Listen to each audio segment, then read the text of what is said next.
Okay, so the dreaded push-up test is next. And I know so many clients are like, I can't do a push-up. There's so many variations of push-ups. I promise that we can find you one that is going to work for you. So if you are up for doing a full push-up from your toes on the floor, let me show you how that's going to work. First of all, hands are slightly outside shoulder distance. You're not here doing a narrow push-up. I want you a little bit wider. Same thing as the high plank, you're gonna spread the fingers really wide.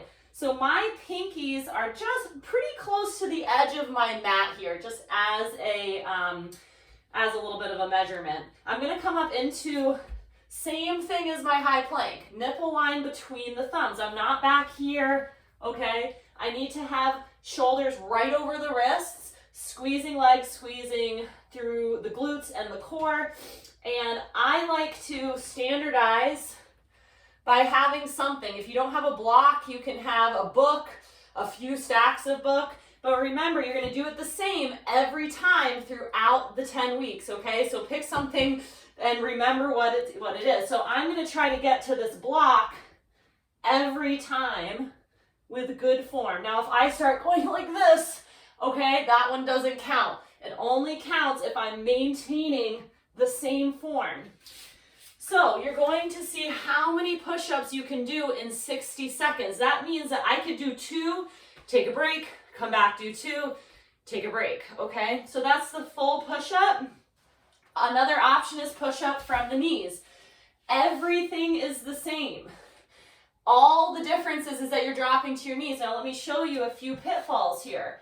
Number one is people will be here. I like to start here and then simply slowly drop down. What happens a lot, people drop either like back like this, right? So if you're in this position, all you're gonna do, drop the knees straight down. That's your push-up position. Squeeze your butt as hard as you can. Keep the low belly drawn in. This is where you're at.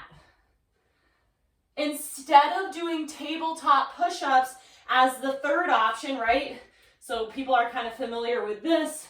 That is not an option for this testing. If you cannot do from the knees, you're going to elevate your push-up. Don't do a tabletop push-up.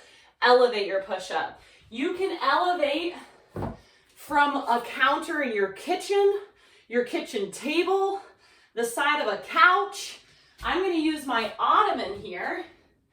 But remember, this is going to be the standardization for every single push-up test for the next 10 weeks. So you need to choose something and stick with it, okay?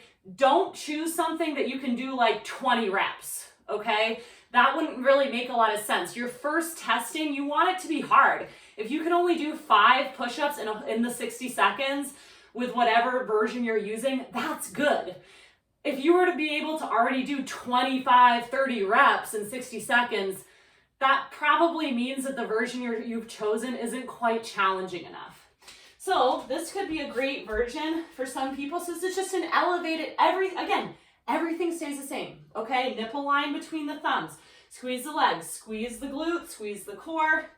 This one would probably be pretty good for me, although it's still really difficult, right? So the higher your hands get, it's gonna be a little bit easier, and that's fine. Like easier, I mean, it's not gonna be easy. So you wanna gauge that, okay?